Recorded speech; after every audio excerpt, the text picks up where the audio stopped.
Fusca. No início da década de 1930, no ano de 1931, a Alemanha era assolada por uma dura recessão e tinha um dos piores índices de motorização da Europa. A maioria de suas fábricas era especializada em carros de luxo, montados à mão e ainda muito caros. Desde 1925 um conceito básico muito semelhante ao que viria a ser o Fusca já existia, obra do engenheiro Bela Barelli, famoso projetista, responsável por várias melhorias de segurança passiva.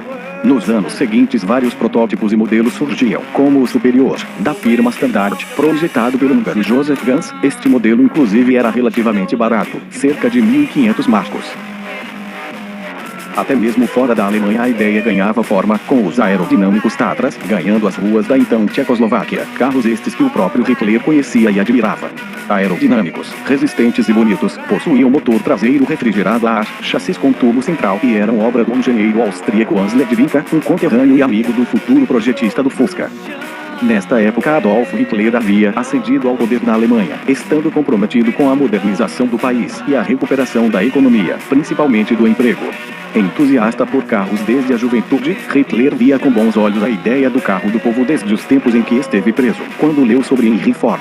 Para ele a ideia de um carro do povo, feito por trabalhadores alemães e viajando por todo o país, era a exata realização da plataforma política de seu partido.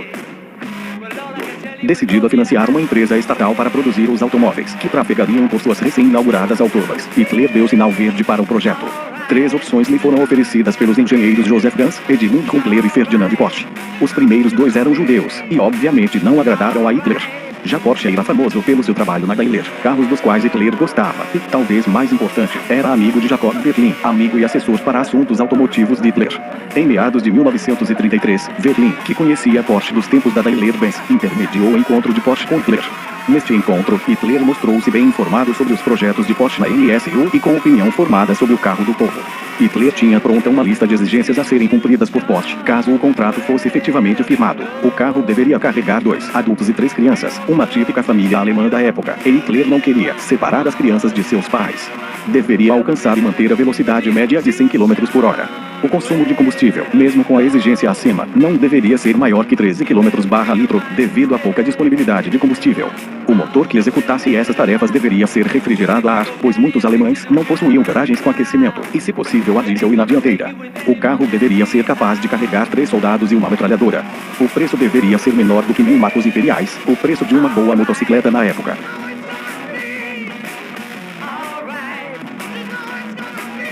Após alguns discursos sobre o projeto, Hitler finalmente colocaria a Associação de Fabricantes de Automóveis Alemães, RDA, na sigla em alemão, encarregada da execução do projeto.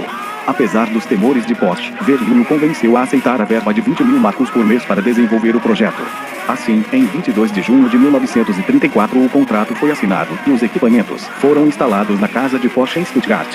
A equipe de Porsche era liderada por Carlo Rabe e contava com o designer Erwin Komenda, responsável pelo desenho da carroceria, Franz Xaver Heinspies, que desenvolveria o motor final e o logotipo VW, Joseph Kallis, Karl Fröhlich, Joseph Nickon, Joseph Zaradnik e o filho de Porsche, Ferry. Fusca, o início da produção. Devido a um pedido de subsídio que a RDA fez, e a oposição de Porsche a este pedido, a RDA acabou rompendo com o projeto do Volkswagen. Porsche estava convencido que com um bem planejado sistema de produção em massa poderia construir o carro ao preço sugerido e sem o subsídio. Foi fundado então já em 1937 a Gesellschaft zur Vorbereitung des Deutschen Volkswagen GmbH, GESUVOR, em português, Sociedade para a Produção do Automóvel Popular Alemão, ficando responsável pela produção do carro. O GESUVOR era parte integrante do Deutsche Arbeiterfront, DAF, ou Frente de Trabalhadores Alemães, que era uma organização custeada por contribuições dos trabalhadores. Uma outra seção chamada Kraft durch Freude, ou KdF Força pela Alegria, ficou responsável pelo sistema de vendas do carro. O carro foi batizado oficialmente de KdF Wagen e a KdF decidiu que cada carro seria vendido por um sistema em que o interessado deveria pagar 5 marcos por semana e tomar posse do carro apenas depois de completar os pagamentos, parecido com o consórcio que existe no Brasil. Apesar de não saberem exatamente quando o carro ficaria pronto, cerca de 175.000 alemães aderiram ao plano. Em 26 de maio de 1938 foi colocada a pedra basilar da fábrica, com a presença do próprio Hitler.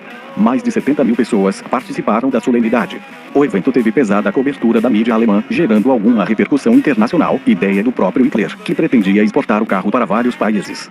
Em 15 de agosto de 1940 o primeiro KdF Wagen deixou oficialmente a linha de produção, agora com nome interno VW Tipo 1. Era azul escuro / acinzentado, assim como seriam todos os KDF vendidos. Entretanto, até 1944 apenas 640 deles seriam produzidos, e nenhum chegaria às mãos dos que aderiram ao plano dos 5 marcos. Todos seriam distribuídos entre a elite do partido nazista.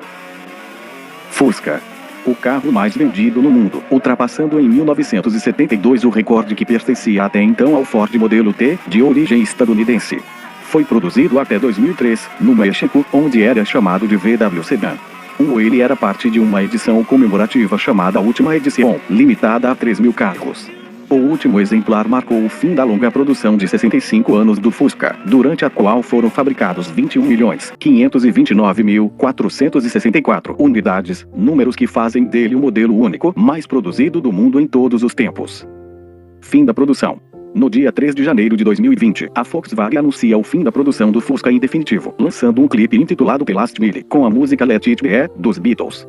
O último modelo saiu da fábrica da Volkswagen em Puebla, México, em junho de 2019. Mas acontece que 2020 também marca o fim da linha Fusca. Nenhum outro veículo será desenvolvido sob a nomenclatura, que, a partir deste ano, existirá apenas no registro histórico da marca.